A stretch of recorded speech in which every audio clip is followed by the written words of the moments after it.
নমস্কার প্রিয় দর্শক, আপনারা দেখছেন নজরে বাংলা অফিসিয়াল ইউটিউব চ্যানেল। সঙ্গে আমি প্রিন্স মণ্ডল।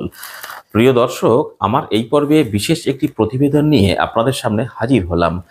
প্রিয় দর্শক, আপনারা প্রত্যেকেই জানেন আর.জি. করের ঘটনায় খুন এবং ধর্ষণকে কেন্দ্র করে যে তদন্ত প্রক্রিয়া সিবিআই চালাচ্ছে, তার ভিত্তিতে সিবিআইয়ের চার্জশিটে প্রধান এবং একমাত্র অভিযুক্ত হিসেবে সঞ্জয় রায়কে দেখানো হয়েছে এখনো পর্যন্ত।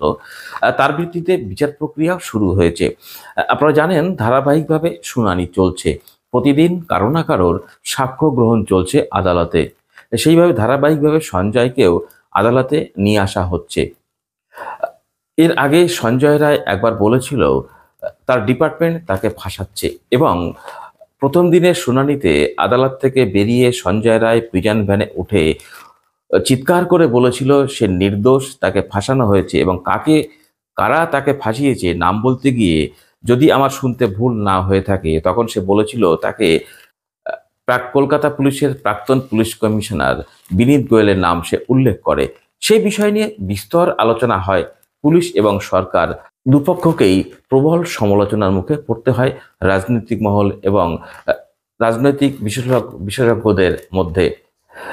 তারপরে আমরা দেখলাম অভূতপূর্ব একটি ঘটনা। পরবর্তীকালে যতবার সঞ্জয় রায়কে আদালতে নিয়ে আসা হয়েছে, নেট দিয়ে ঘেরা কালো কাচের গাড়ি তাতে করে নিয়ে আসা হয়েছে। একটা অভিযোগ বারবারই উঠে আসছে, সঞ্জয় রায়ের কণ্ঠ রোধ করবার একটি পরিকল্পনা পুলিশের। এই অভিযোগ বারবার বিভিন্ন মহল থেকে উঠে আসছে। আমরা সংবাদ মাধ্যম বা সামাজিক মাধ্যমে আপনারা জানতে পারেন নিশ্চিতভাবেই।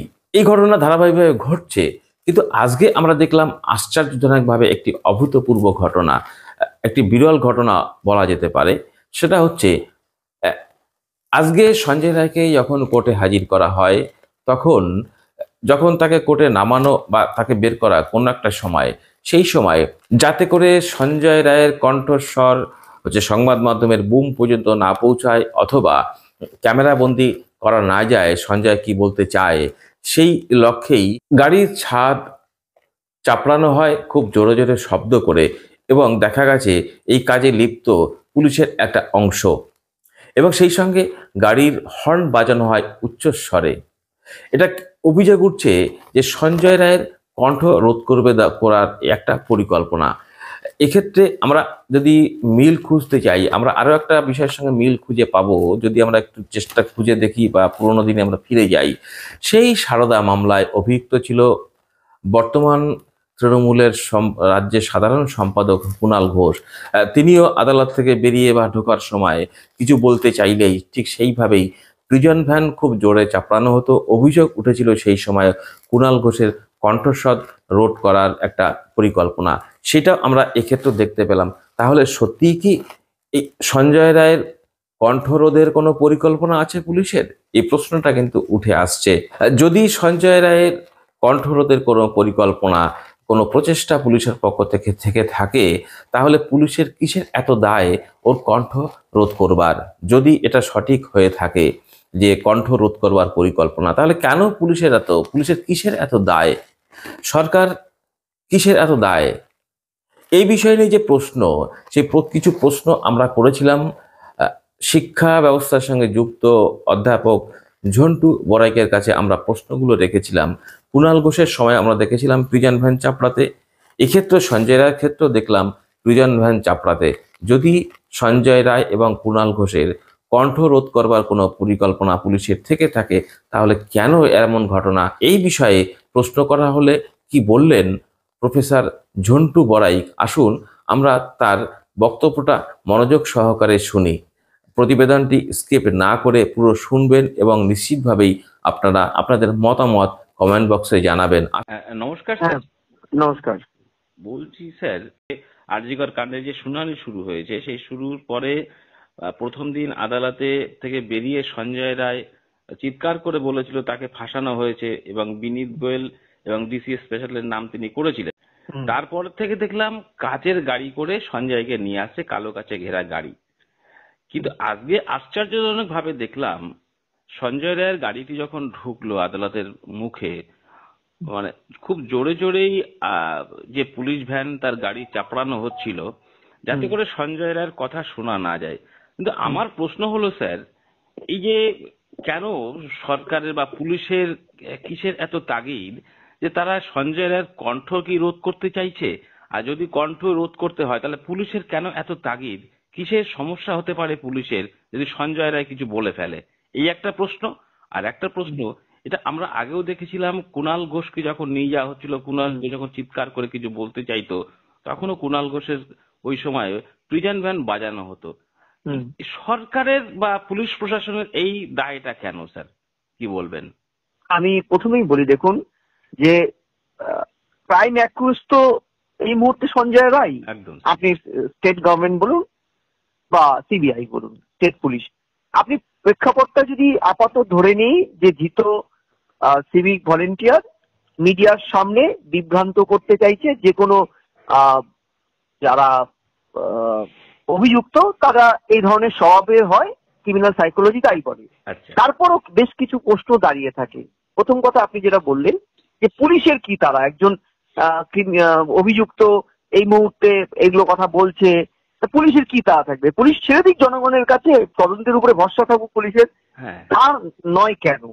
দেখুন, প্রথম 4 দিন যখন পুলিশের হাতে তদন্ত ভারটা ছিল, সেখানে ব্যাক করে যান। পুলিশ একে অ্যারেস্ট করার পরে একটা প্রেস কনফারেন্স করে বলেছিল, মুখ্য অভিযুক্ত হিসেবে যাকে আমরা ধরেছি এই সঞ্জয় রায় সমস্ত দোষ স্বীকার করেছে এবং বলেছে আমায় ফাঁসিতে ঝুলিয়ে দিন। এই যে ঘটনাটা, এই ঘটনার পরে আজকে প্রায় 100 দিন হয়ে গেল, গতকাল 100 দিনের মাথায় এই সিকোয়েন্স মেনে 90 দিনের পরে যখন ট্রায়ালটা উঠেছে এবং সঞ্জয়ের বিরুদ্ধে ধর্ষণের বিএনএস 64 আর বিএনএস 66 যেটার জন্য ওর মৃত্যুদণ্ড হতে পারে, আর বিএনএস 103(1) যেটা খুনের, এইগুলো যখন ধারাটা করে চার্জ গঠনের প্রক্রিয়া চলছে, তখন সঞ্জয় এটা কেন বলছে?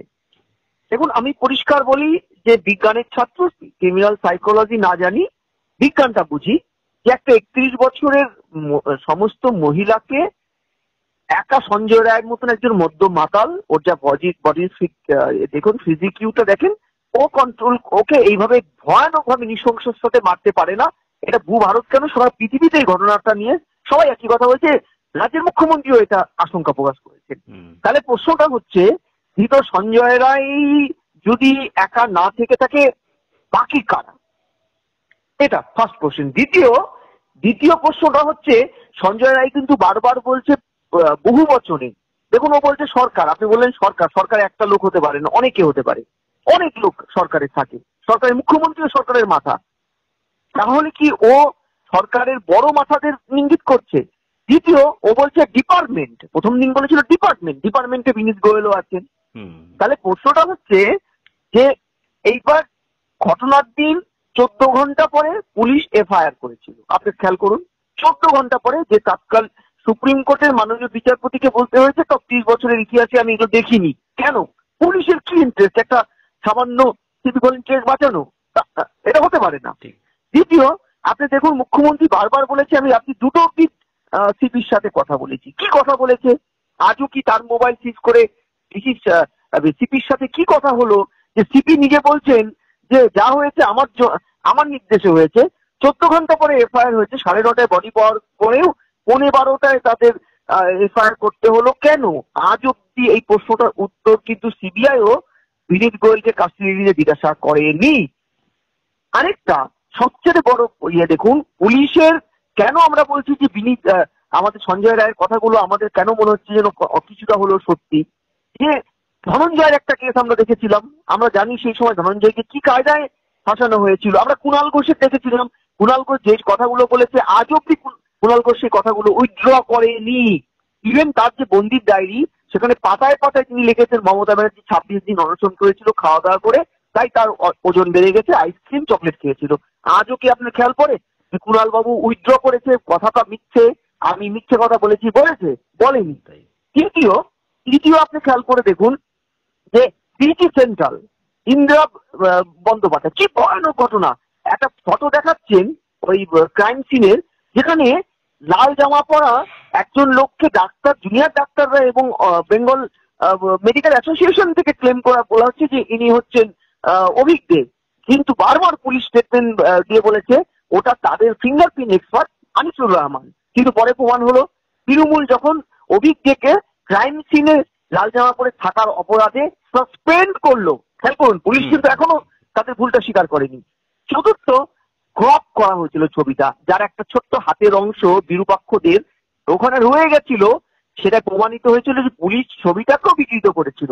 তাহলে এই যে পুলিশ যে ভূমিকাগুলো একটার পর একটা নিয়েছিল, যেখানে পুলিশ বারবার বলছে 7,000 মত 14 তারিখে গিয়ে আক্রমণ করেছে আরজিকর, অথচ তার রাজ্য সরকারের আইনজীবী কপিল সিব্বল হাইকোর্টে সুপ্রিম কোর্টে গিয়ে বলেছিল 7,000 পুলিশ গেছে ওখানটা হামলা করতে, কিন্তু মাত্র 150 জন হামলায় যুক্ত ছিল।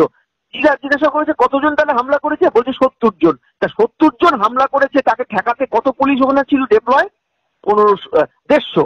খেয়াল করুন, স্কটল্যান্ড ইয়ার্ড নামে পরিচিত কলকাতা পুলিশের 150 জন জওয়ান সেদিন রাতে 70 জন ক্রিমিনালকে আটকাতে পারেনি। তারা ক্রাইম সিনটাকে ধ্বংস করতে গিয়েছে, বিভিন্ন ক্যামেরায় বারবার তাদের বলতে শোনা গেছে। তাহলে এত কিছু করে সাজিয়ে আপনি এবার বলুন বা দর্শকরা স্বীকার করুক যে সঞ্জয় রায়ের কথাটা কি কোথাও সারবত্তা আছে? আমি এখনো বিশ্বাস করতে পারছি না যে জুডিশিয়াল কাস্টডিতে থাকা একজন অপরাধী সুপ্রিম কোর্টের নির্দেশে সিবিআই তত্ত্বাবধানে যখন কেসটা চলছে, সিবিআই কেন এই জুডিশিয়াল ব্যবস্থায় চিঠি অ্যাপ্লাই করে প্রেয়ার দিয়ে সঞ্জয় রায়কে বাড়তি ইন্টারোগেশন করছে না? কেন বিনীত গোয়েল এবং রাজ্যের মুখ্যমন্ত্রীকে ইন্টারোগেশন করছে না? কারণ ও কিন্তু বারবার বলছে সরকার এবং ডিপার্টমেন্ট। ডিপার্টমেন্ট মানে বিনীত গোয়েল মাথায় ছিলেন, আর সরকার মানে তার মাথায় হচ্ছে 164H এর 2 নম্বর উপধারায় রাজ্যের ক্যাবিনেটের মাথা হচ্ছে মুখ্যমন্ত্রী। তাহলে এদেরকে কেন ইন্টারোগেশন করা হচ্ছে না? এটা লাখ টাকার প্রশ্ন এখনো পর্যন্ত।